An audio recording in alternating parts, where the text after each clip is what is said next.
This week I'm talking about how to build and maintain trust and why that's important. So let's talk.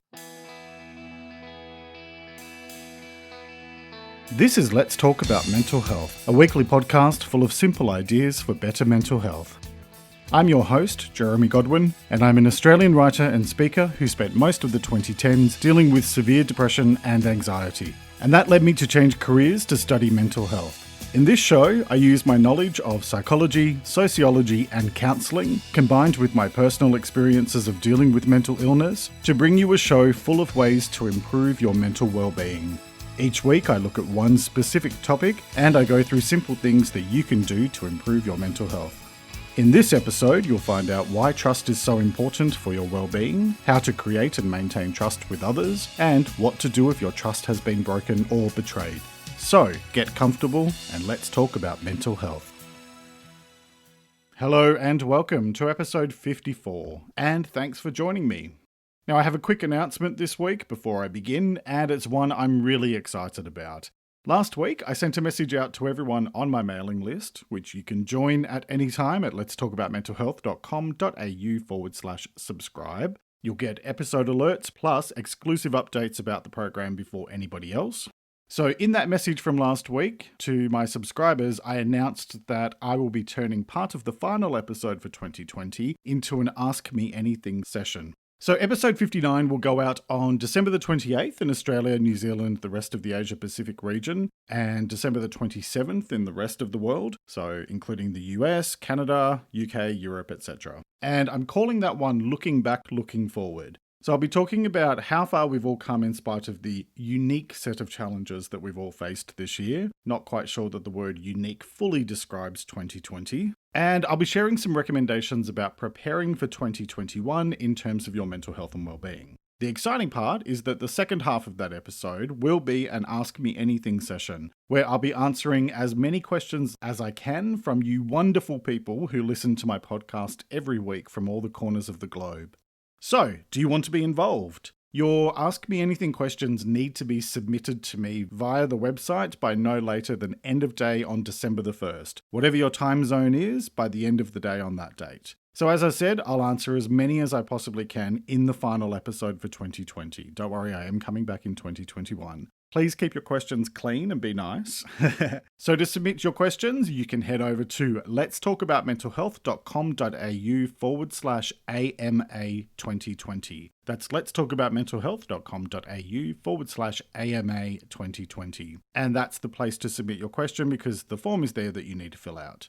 If you follow me on Instagram, you'll find a link in my profile that will take you there in the blink of an eye. So that's at LTA Mental Health. I've already had lots of questions come in from my mailing list subscribers, so make sure you submit yours ASAP and by no later than December the 1st so that you don't miss out. And so with that covered, on with this week's episode, which is all about trust. Trust is something that goes hand in hand with boundaries, which I talked about last week in episode 53, and it has a lot to do with truth. In fact, there's a quote by an unknown author that I absolutely love, which goes, "Trust starts with truth and ends with truth." Today, it can sometimes seem more difficult than ever before to wade through all the misinformation that's out there. The outrageous news stories that are completely made up, the random articles shared on social media as so-called truth when they have no actual evidence to back them up. Hell, even photos and videos can be deepfaked if people work hard enough at it.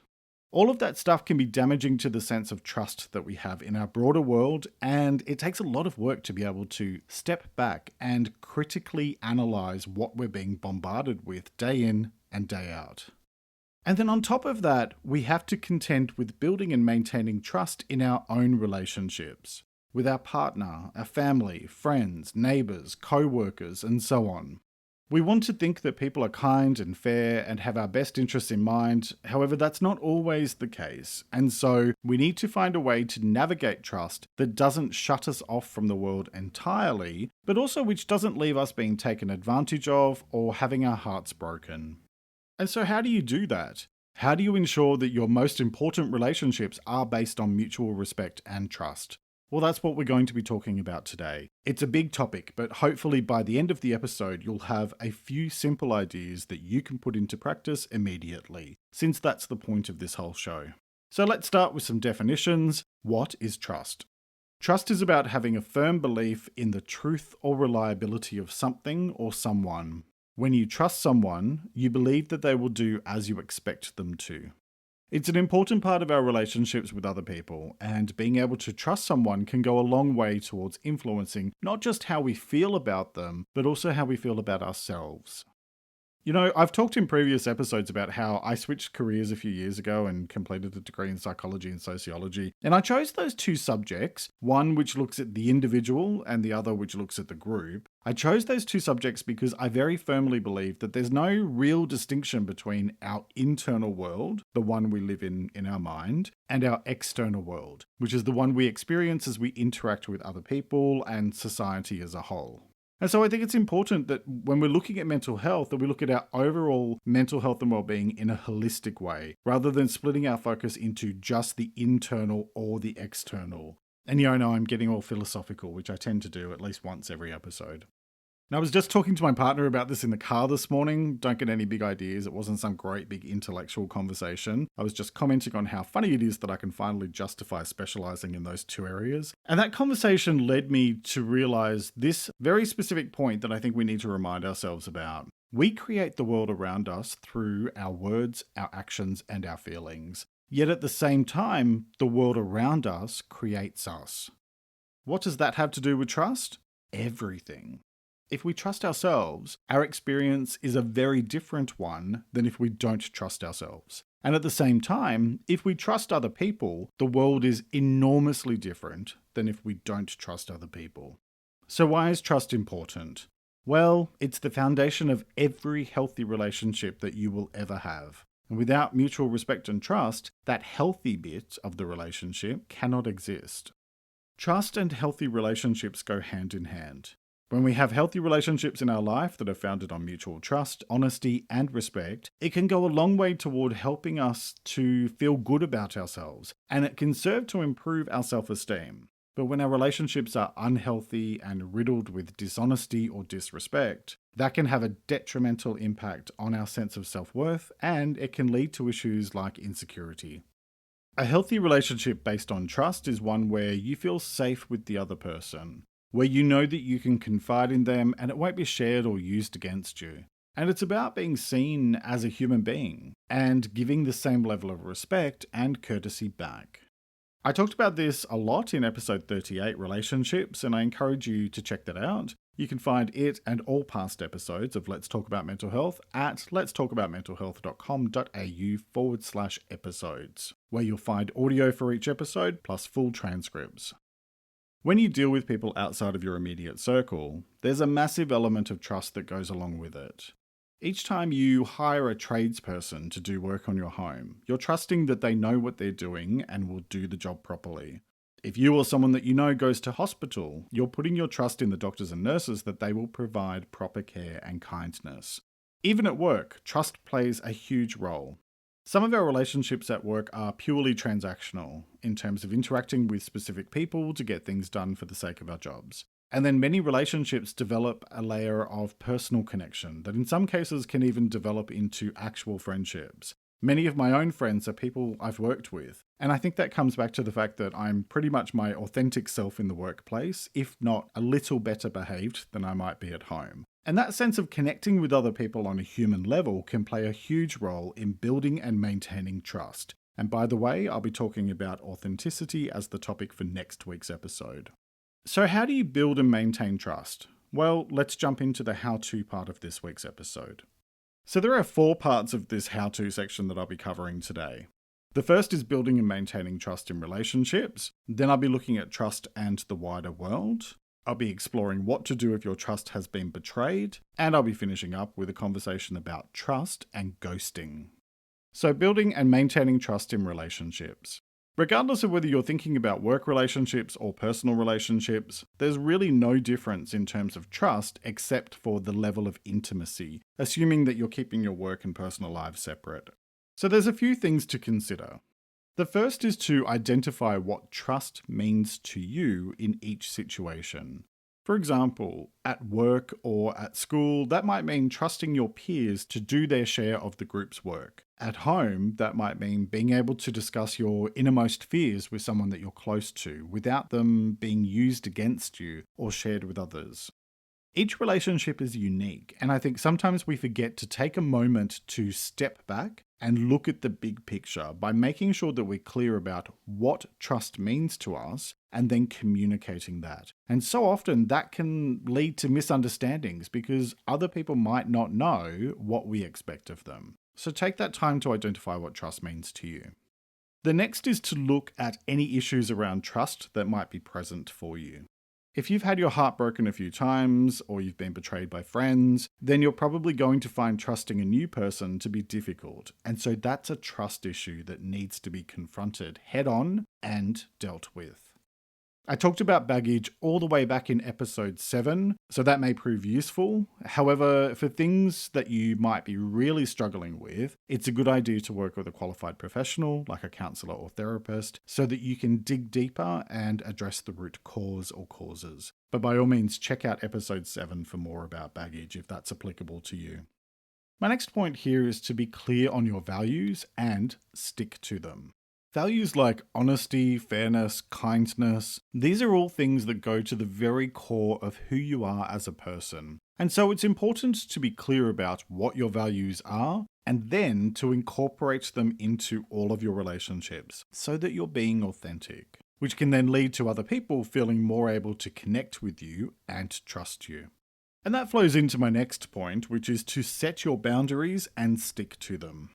Again, I spent a whole episode covering boundaries last week in episode 53, so check that out. But the main point here is that if you don't have clear boundaries or you don't maintain them, you aren't doing what you need to do to look after yourself and your needs when it comes to trust. And so it's a very important part of good mental health, having and maintaining boundaries that are healthy. The next piece of advice around building and maintaining trust in your relationships is to make the effort and take your time. All things take time, effort, and perseverance, which was the topic of episode 51. And so be mindful that trust isn't immediate. It's something that's built over time. Take things one day at a time, one step at a time, and don't rush the process because it will take time to build genuine trust. Part of that also involves giving people the benefit of the doubt, and this is a risky one. I mean, if you've ever been hurt before, it can be hard to take that leap of faith and give people the trust. But the truth is that most people really are far more focused on what's going on in their own lives than they are in interfering with others or causing trouble for others. And so rather than thinking the worst of other people's intentions, I think it's important to be trusting and to give people the benefit of the doubt. But of course, you do that in a way where you don't let people walk all over you. So I kind of look at it as keep one eye open, but don't assume the worst. Assume the best, but prepare for the worst, if that makes sense. This is a really big part of realistic optimism, which is the subject of episode 47. And it's a really fundamental aspect of Let's Talk About Mental Health, the podcast. It's something I really firmly believe in. So I'd encourage that you check out episode 47 for more. Moving on to my next point, which is to ask for what you need. Don't make people guess or expect them to magically know what you need. Actually ask for what you need. Nobody's a mind reader. And if you assume that other people know what you need, well, you know what the first 3 letters spell out. Asking for what you need is a way of being kind to others because you're not making them guess or keeping them in the dark. And it's also a way of being kind to yourself because if you don't ask, you don't get. Speaking of being kind, my next point is to give what you expect. I hope it goes without saying that you should treat other people the way that you want to be treated, but I'll say it anyway. You get back what you put out. So be fair and reasonable in the way you deal with others, which then leads to greater mutual trust. And then as part of that building and maintaining trust, it's also important to address issues early. Do this by asking questions rather than assuming, but also following your instincts. I talked about assertiveness back in episode 45, and I'd recommend that one if you're finding yourself less than assertive. But the main thing here is to call issues out if and when you see them, because often it can be a misunderstanding or simply a different perspective. So if you iron out problems while they're still small, then they stop from growing into bigger issues.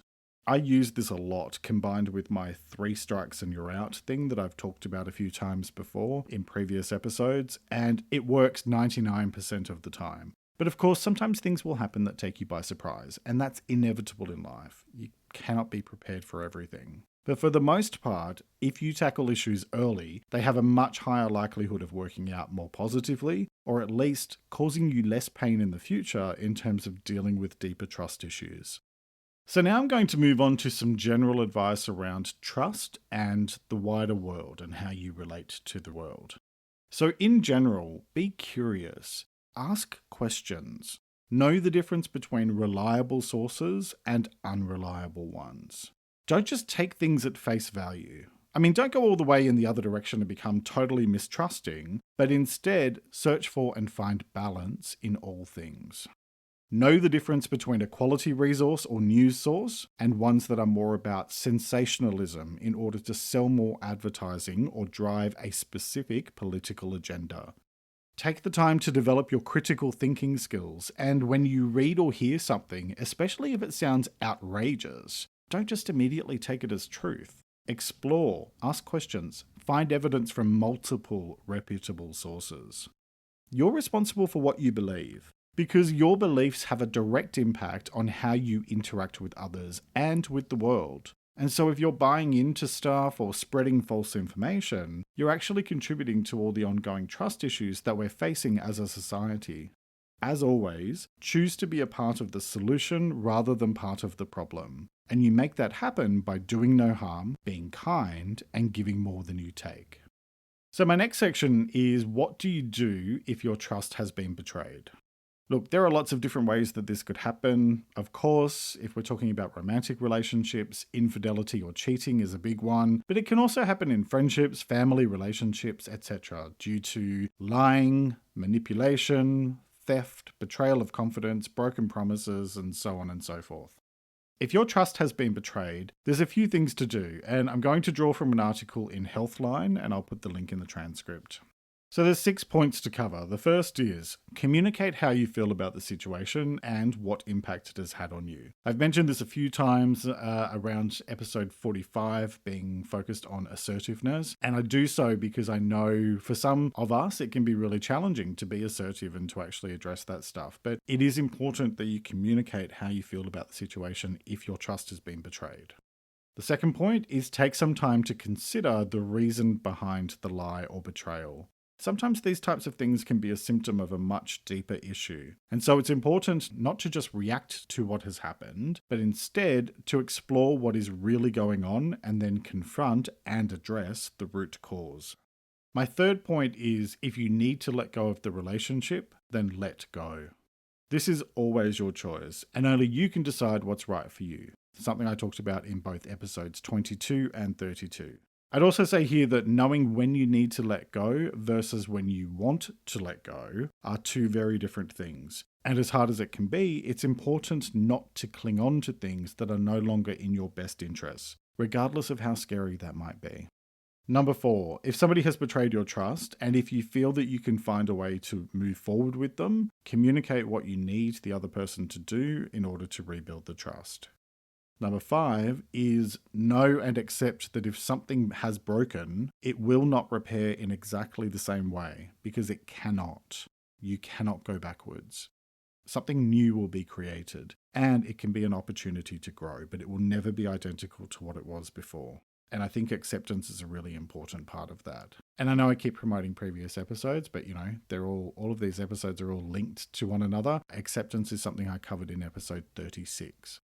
And then the final point in this part is to focus on the now. So if you've been betrayed and you've made a decision to move forward, then that means that if you do decide to move forward with the other person, you need to genuinely let go of the past, meaning that you don't wield it as a weapon and bring it up over and over again. Now, if the idea of that triggers feelings of insecurity for you, I recommend working with a professional. And of course, you can also check out episode 35 for a deeper look at insecurity. And just before I move to the next section, what if you're the one who did the betraying of trust? Make it right. Own up to it, acknowledge what impact it's had, and apologize. And then ask the other person what you can do to make it right. Other than that, and not doing it again, it's out of your hands. The other person might find a way to forgive, or they might not. And either way, you have no control other than your own words, actions, and feelings. If you're having a really hard time working through that, it might be necessary to work with a qualified counsellor or therapist, either together or individually, in order to try to find a way forward. And that's something I do recommend a lot. So consider how you can get some objective support for navigating through everything. And so the final part of this how-to section is about trust and ghosting. Now, first of all, like I said last week, please do not ghost anyone, ever. I know confrontation is tough for a lot of people, and it can be easier to avoid the person, but it's just unkind. My advice is to set clear boundaries and enforce consequences so that if and when you do have to cut off contact, especially if your trust has been betrayed, it's hardly a surprise to the other person. Trust me when I say you'll be able to sleep with a clearer conscience that way. Check out episode 53 for more specific advice around setting and maintaining healthy boundaries, as well as episode 45, all about assertiveness. And so what do you do if it's you that has been ghosted? I've actually been asked to tackle this one quite a few times. I've had a number of people reach out to me. And rather than giving it its own episode, I kind of go back and forth on it, to be honest. And I may look at it next year on its own. But to be frank, I think I've probably avoided the topic in the past because I've dealt with it myself from a particular friend over the past few years. And even now, it still stings sometimes. This is someone who I was practically best friends with for more than 12 years. And then after we moved to the country, she never initiated contact. So it was always left to me to get in touch. And then my messages just wouldn't be answered 99% of the time. And for the most part, I've let it go. But I haven't fully let it go. Otherwise, I wouldn't be talking about it now, would I? We're still friends on Facebook, for example, and every now and then when I actually go on that thing, since I'm more of an Instagram person, I see some of her posts and it can cause a few twinges of pain even now. We're talking 5, almost 6 years later. I know deep down that I should let go completely and cut that final cord, but I'm not quite there yet. And so here's my point. Being ghosted is shitty, and nothing I can say will change that fact. What I can say is that it's not about you. People choose what they do or don't do. And even if worst case scenario, they might have stopped talking to you because of an issue or whatever, if they chose to take the easy way out so that they could avoid confrontation, then that's on them. Look, I bring this subject up this week because being ghosted, regardless of whether it's by a friend or a romantic partner, hurts like hell and it can cause major trust issues. But you can only control what's within your direct control, your words, actions, and feelings, and especially what you do with your feelings in terms of either letting them control you or you taking control of them. Sadly, this whole ghosting thing seems to be more and more common now, and call me old-fashioned, but I think it comes back to our society being a lot less considerate of one another's feelings, which is why I always bang on in this podcast about do no harm, be kind, and give more than you take. So, if you've been ghosted, then there really are 2 things here to do. The first is to remind yourself that it's not about you. It's about them and the choices that they have made. It's really not about you. I know that's cold comfort, but it's really important to be clear on that, even if it does hurt. That hurt will eventually fade, and in the meantime, you need to focus on today and putting one foot in front of the other. And you do that by being the best version of you that you can possibly be. And the second thing to do if you've been ghosted is to work through your feelings of hurt and pain by proactively letting go, which is something that takes time and regular effort. It's not just something you do once and you're done. And I talked about the how-to part of letting go back in episode 32, so check that out. But if you're really struggling with it, that really is a massive life event in some cases. And I would think that would be the time, if you haven't already, to go and talk to a professional because they can help you work through it in a more objective and less emotional way. Just know that regardless of what has happened, that doesn't mean that it will happen again. And eventually you will feel ready to trust again. In the meantime, take your time and treat yourself with kindness. Because when it comes to trust and mental health, what it all boils down to is this. Trust is the foundation of every relationship you've ever had and ever will have. Because without trust, there cannot be mutual respect. And that goes for your closest personal relationships as well as how you deal with the rest of the world in general. When we focus on fear and mistrust, what we're doing is pumping out negative energy and putting up barriers that say the world is something that we have to protect ourselves from. But it's not. Most people are kind, and most people want to do the right thing by their fellow human beings. And so when we focus on building and maintaining trust with everyone we come into contact with, what we're doing is sending a message to the whole world that says, hey, I see you and I trust that just like me, what you want most out of life is to be happy and to find meaning. And every time you do that, you help to create a world that is just a little bit better than it was yesterday. So, each week I like to finish up by sharing a quote about the week's topic, and I encourage you to take a few moments to really reflect on it and consider what it means to you. This week's quote is by the American writer and minister Frank Crane, and it is, "You may be deceived if you trust too much, but you will live in torment unless you trust enough." Let me repeat that. You may be deceived if you trust too much, but you will live in torment unless you trust enough. Alright, that's nearly it for this week. Next week, I'll be talking about authenticity. I'll be discussing what authenticity is, why it's the foundation of not just your mental health, but your overall happiness, and how to be your most authentic self every single day. I hope you'll join me for that episode, which will be released in the morning of Monday, the 30th of November in Australia, New Zealand, and the rest of the Asia Pacific region, the evening of Sunday, the 29th of November in the UK, Ireland, Europe, and the Middle East, and the afternoon of Sunday, the 29th of November in the US, Canada, Central America, and South America. You can find past episodes and additional content at the website, which is letstalkaboutmentalhealth.com.au. And you can also find Let's Talk About Mental Health on Instagram, Facebook, and Pinterest at LTA Mental Health, as well as on YouTube. If you enjoyed this episode, please take a moment to leave a 5-star review on your preferred podcast platform and tell someone you know about the show, because word of mouth really helps new people to discover the program. Thank you very much for joining me today. Look after yourself and make a conscious effort to share positivity and kindness out into the world, because you get back what you put out. Take care and talk to you next time.